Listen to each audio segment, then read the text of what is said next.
ग्राम panchayat हाथखोज block Fingeshwar आता है। यहाँ पर एक ग्रामीण द्वारा शिकायत किया गया था कि हमारे पंचायत में आई है और बहुत सारी समस्या है। आज ग्राम सभा भी है, रखा गया है।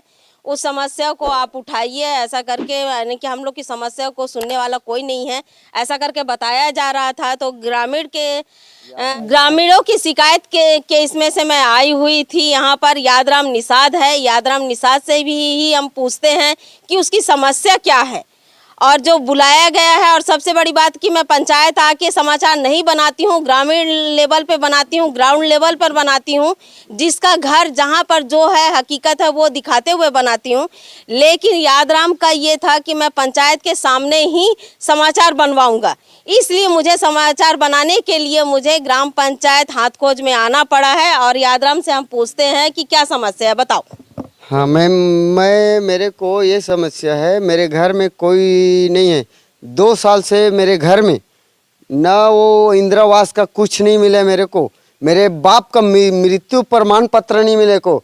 मैं ऐसे मेरे बाप का क्रियाक्रम किया हूँ मैम। हाँ, गलत बात नहीं है, मैं किया हूँ। मुद्दा से मत भटक यादराम। हाँ। सबसे बड़ी बात है कि तुम्हारा जो अभी आवास नहीं आ रहा है। हाँ, आवास अभी इस ना वो दिया है, वो भसक गया। सेफ्टी का भी दिया। अभी मेरे बच्चे लोग कहाँ जा रहे हैं? अभी नदी जाते हैं हम लोग, सब आसपास वो जाती है। जाके उसी लिए बोल रहा था मैं कि जाके देख लो एक बार घर में जाके। ऐसे ना मैडम, मेरा बाप का क्रियाक्रम मैं खुद किया हूँ मैम। तो कौन करेगा? आपके पापा का क्रियाक्रम कौन करेगा? खुद किया हूँ। हाँ, वो मुद्दा नहीं है। सुनो, मुद्दा ये है कि आप पंचायत के सामने बोल रहे थे कि आपको कुछ बहुत सारा सुविधा मेरे को नहीं मिला है, आवेदन किया हूँ, आज तक मेरे को उसके बारे में बताओ। हाँ, कोई सुविधा नहीं है मेरे पंचायत में। मेरे लिए क्या खौफ खाया है पता नहीं है मेरे को। मेरे लिए कोई सुविधाजनक ही नहीं मिलता मेरे को। बस एक ही चीज को नहीं, और क्या सुविधा नहीं मिला है आज तक, ये बताओ सबसे। आज तक मेरा सुविधा ये नहीं मिला है। राशन कार्ड में आपके गरियाबंद में गया हूँ तब मेरे को दिलाता है, पर भी बोलते हैं लोग कि तेरा राशन कार्ड इतना चावल लेके जाता है। मैं गरियाबंद में जुड़ा हूँ इसलिए चावल दे। मेरा और एक प्रकरण और है मेरा, ये इन लोग गांव का, मैं पट्टा जमीन, मेरे को जमीन मेरे नाम से नहीं हो रहा है यहाँ, है ना। मैं मेरे नाम से पट्टा दिला दो, जमीन दिला दो। आवेदन किए हो? हाँ, यही सचिव वो बात वो करेगा। आवेदन का सचिव 1 साल से यही पड़ा होगा।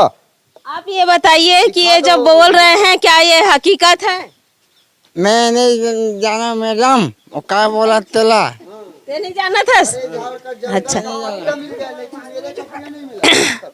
अब ये बताइए, बड़े झाड़ का जंगल का पट्टा सबको मेरा है, मेरे को क्यों नहीं मिल रहा है? मेरे नाम में कोई ये नहीं है, मेरे नाम से जमीन नहीं है। कल इन लोग मार देगा, काट देगा, कोई भी कर लेगा, लेकिन मेरे को तो मेरे पास जमीन है। मेरे 3 बच्चे हैं। मैं यहाँ पंचायत में प्रस्ताव पास किया हूँ, लेकिन मेरा कोई सुनवाई नहीं हो रहा है। मैं कहाँ जाऊँ? मैं अब दर दर भटकता रहूँ, फिरूँ कहाँ पर दर दर भटकूँ, बताओ आप। पंचायत तरफ से आपको शौचालय मिला? वो शौचालय मिला था लेकिन फूट गया है। वो ऐसे शौचालय बना के दिया है मेरे को, मेरे घर में नहीं है, अभी पुराना में दिया था। राशन कार्ड है? हाँ, राशन कार्ड तो है मेरे को। और घर आवास नहीं है? आवास नहीं है मेरे को। मेरे माँ का आवास काट दिया, खा लिया इन लोग। हाँ, मेरा लिस्ट में आया था? लिस्ट में आया था, इन लोग पूरा पंचायत ऐसे दबा दिया। हाँ, ऐसा होता है पंचायत। तो कैसे पता चला कि तुम्हारा लिस्ट में आया था? मैं आगे गरियाबंद गए तो तेरे माँ के नाम से आया था लिस्ट, ऐसे पता चला तो मैं खोजा खाजी किया हूँ मैं, तब भी पर भी नहीं मिला मेरे को, आवास नहीं मिला। मेरे माँ बाप का आवास के बारे में बोला जा रहा है कि इनका आवास कट गया है। अब यहाँ पर ग्राम पंचायत सचिव भी बैठे हुए हैं, सचिव से ही पूछते हैं कि इनका आवास। चलो आओ, आप भी आओ। आप नहीं आओगे तो कैसे होगा, है ना? नहीं, डरने वाली बात नहीं है। तुम इधर आ जाओ, खड़े हो जाओ, है ना। ये बताइए, यादराम बता रहे हैं कि इनकी माँ के नाम से आवास आया था, आप लोग मिलकर इनका आवास को काट दिए हैं, इसके बारे में आप बताइए। ऐसा नहीं है मैडम। न ही इसका नाम प्रतीक्षा सूची में है और न ही इसका जो अनुपूरक सूची बना है उसमें भी नहीं है। गौकरण था उस टाइम, सर आपको बता रहा हूँ, गौकरण सचिव था उस टाइम, जिस टाइम मेरा माँ का कार्ड वो खत्म हो गया, कार्ड दिए पंचायत लोग ने। आप नहीं थे सचिव, गौकरण सचिव था।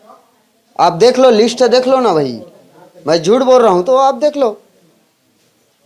अच्छा, ये बताया जा रहा है कि गौकरण रहे हैं, ये आपको कैसे पता? सुनो ना, सबसे बड़ी बात है कि आपको कैसे पता चला कि वो लिस्ट में आपकी माँ का नाम था? नाम था मैम, मेरे को मालूम है, मैं गरियाबंद कई बार कई दफा जा चुका हूँ मैं। नहीं, पंचायत में लिस्ट में नाम कब देखे थे?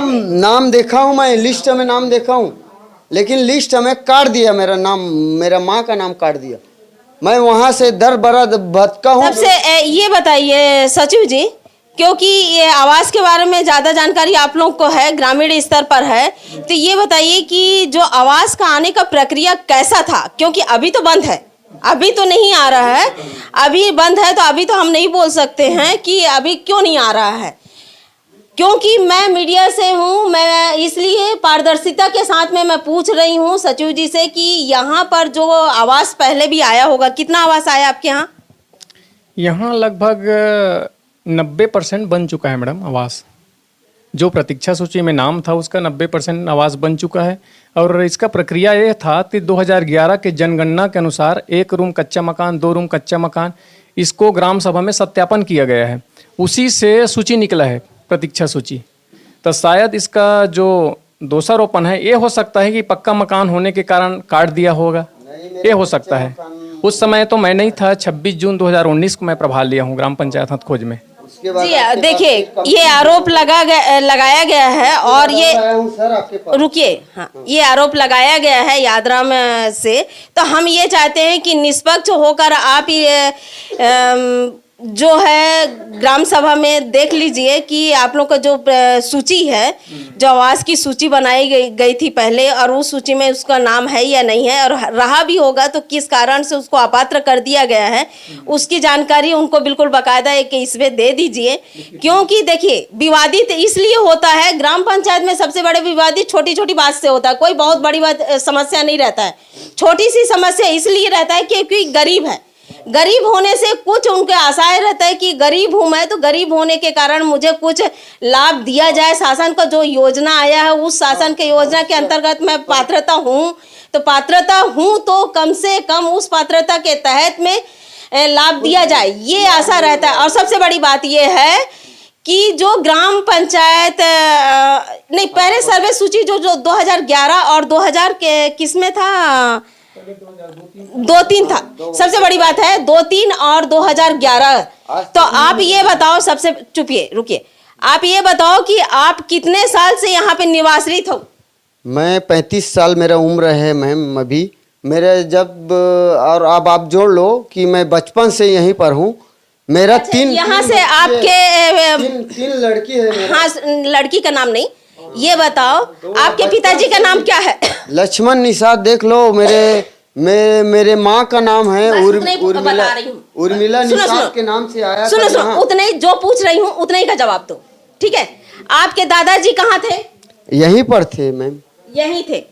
तो मैं शासन को ये बताना चाहती हूँ, सबसे बहुत बड़ी चूक ये हो जाता है, राज्य शासन को, केंद्र शासन को सबसे बड़ी बात ये अवगत करवाना चाहती हूँ कि जो 2003 में जो सर्वे सूची या फिर 2011 का सर्वे सूची मांगा जाता है, उस समय क्या था, ऑनलाइन नहीं था, ये ऑफलाइन का जमाना था। उस समय जो सर्वे हुआ, उस सर्वे के हिसाब से कहा जाए तो इनके पूरे पूर्वज यहाँ पे होने के बावजूद भी आज वो लाभ नहीं ले पा रहे हैं। किस लिए लाभ नहीं ले पाते हैं कि शासन एक योजना के तहत में एक कैटेगरी है, एक गाइडलाइन तैयार करती है कि इस गाइडलाइन में ये व्यक्ति को आना चाहिए, और उस गाइडलाइन के तहत में अगर वो व्यक्ति नहीं आता है, चाहे वो कितना भी गरीब रहे, चाहे वो कितना भी निम्न स्तर का रहे, चाहे विकलांग रहे, चाहे उसका पालने वाला कोई न रहे, लेकिन शासन उस योजना को लाभ नहीं दे सकती है।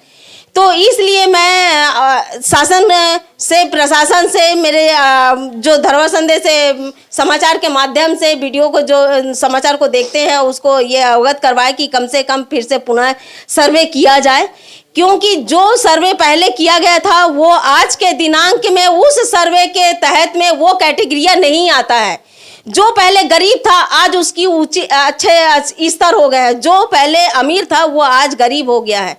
तो सबसे पहले कि सर्वे सूची का इसमें सर्वे करना चाहिए कि आज सर्वे की स्थिति क्या है। अगर सच में वो पात्रता है तो उसको लाभ दिया जाए, और जो पात्रता के लाभ में पहले था और उसको देखा जाए कि वो पात्रता में नहीं आ रहा है तो उसको काट कर सर्वे सूची नया बनाना चाहिए। ये ग्राम पंचायत सभी जगह का हकीकत है। इस कारण से बहुत सारे ऐसे हैं कि ग्रामीण बौखलाते रहते हैं। ग्राम पंचायत में जब ग्राम सभा होती है तो इसमें क्या होता है, इनको बहुत सारी जानकारियां नहीं होती है। जब जानकारियां नहीं होती है तो खाली चिल्ला पल्ली होता है, यहाँ जमीनी हकीकत कुछ भी नहीं होता है, और इस कारण से विकास रुकता है। गांव का अगर विकास रुका तो शहर का विकास रुकेगा, शहर का विकास रुका तो फिर एक तरह से कहा जाए तो महानगर हो चाहे पूरी प्रदेश हो फिर ऑल इंडिया हो, हर जगह पूरा भारतवर्ष का कहा जाए तो विकास रुकेगा। इसलिए सबसे पहले बात है कि ग्रामीण विकास को पहला देखा जाए, फिर कस्बा को देखा जाए, फिर जिला को देखा जाए। इस प्रकार से अगर प्रक्रिया किया जाए तो वो स्थिति आज जो शासन इतने लाखों रुपए करोड़ों रुपए जो देती है, पंचायत में देती है, जिला में देती है, बहुत अच्छा है, लेकिन योजना के तहत में वहाँ पे काम नहीं हो पाता है। किस लिए नहीं हो पाता है? इस कारण नहीं होता है कि सर्वे सूची में जिसका नाम है उसको लाभ मिलता है, जबकि वो एक स्तर तक बढ़ जाता है, उसके बावजूद भी वो उसको लाभ मिल जाता है, एक गरीब को लाभ नहीं मिल पाता है। क्यों? क्योंकि उस सर्वे सूची में नहीं है। ये क्या मैं सही बोल रही हूँ कि गलत बोल रही हूँ? सही बात मैडम। आपका नाम क्या है? पीलाराम साहू, ये क्या है आप? सचिव ग्राम पंचायत हथखोई, सचिव हूँ मैं। सचिव है, ग्राम पंचायत सचिव है, बता रहे हैं ग्राम पंचायत सचिव हाँ बता ये कर रही हूँ। यहाँ पर आपसी विवाद चल रहा था, दोनों के बीच में आपसी विवाद चल रहा था। मुझे ये फोन करके यादराम ने फोन किया, सुबह मुझे फोन किया कि ऐसा ऐसा माजरा है कि मेरा किसी प्रकार का सहयोग नहीं किया जाता है, सचिव द्वारा मुझे भगा दिया जाता है, ये सहयोग नहीं करते हैं। तो मैं बोली कि चलिए ठीक है मैं आती हूँ, जबकि मैं ग्राम पंचायत में आके ऐसे समाचार नहीं बनाती हूँ पूरी तरीके से, लेकिन मुझे इस यादराम के कारण मुझे आना पड़ा। सबसे बड़ी बात है कि मुझे आम पब्लिक का सपोर्ट चाहिए। आम पब्लिक अगर जागेगी, आम पब्लिक अपनी हित को जानेगी तो उस दिन वो ग्राम पंचायत एक अच्छा स्वर्ग बन जाएगा और उस ग्राम पंचायत का विकास होगा। लेकिन आम पब्लिक अपने सब बोलते हैं अरे वो तो हर काम सचिव सरपंच का है, ऐसा नहीं है, हर काम सबका है। आप जो उस ग्राम पंचायत में रह रहे हो तो आपका भी काम है कि आपका विकास क्यों नहीं हो पा रहा है, ग्राम पंचायत में रखिए और उस प्रकार से उनका आप जानकारी मांगिए कि ये कितना लाख रुपए आया है, कितना लाख रुपए का आप खर्च किए हो, कितना का क्या किए हो, कौन सा बिल लगाए हो, क्या नहीं लगाए हो, ये सब जानकारी आप लीजिए। आम व्यक्ति हो, आपका अधिकार बनता है कि आप यहाँ पर आके बकायदा पूछ सकते हैं, क्योंकि आप सुबह से लेकर शाम तक जो टूथपेस्ट से लेकर साबुन से यूज करते हैं ना, टैक्स लगा है ना, टैक्स वो हमारे टैक्स के कारण आज ग्राम पंचायत सचिव हो चाहे कोई भी कर्मचारी हो, वो चाहे कलेक्टर क्यों ना हो, आज वो हमारे टैक्स के कारण उनका सैलरी बनता है। सबसे बड़ी बात यह है कि वो टैक्स, तो हम अपना टैक्स के बारे में जानकारी नहीं रखेंगे कि हम जो सुबह से लेकर शाम तक टैक्स पटा रहे हैं उस टैक्स का कहाँ पे उपयोग हुआ। तो मैं आम जनता से भी ये अपील करती हूँ और शासन से भी अपील करती हूँ कि सर्वे सूची को फिर से रिन्यूअल करवाया जाए और उसको बाकायदा वो किया जाए और उसको फिर से सर्वे होना चाहिए, क्योंकि आज के दिनांक में कोई गरीब नहीं है, कुछ ही व्यक्ति गरीब रह गए हैं। आज हमारा भारतवर्ष कहा जाए तो सोने का चिड़िया जो पहले था आज उसी प्रकार का हो गया है। तो इसलिए सर्वे सूची में नाम ना होने के कारण कुछ गरीब तो ये हो जाते हैं। तो आज मैं ये कहती हूँ, अपने धरोहर संदेश चैनल के माध्यम से निवेदन करती हूँ कि फिर से पुनः सर्वे होना चाहिए। धरोहर संदेश से दीपिका बरे।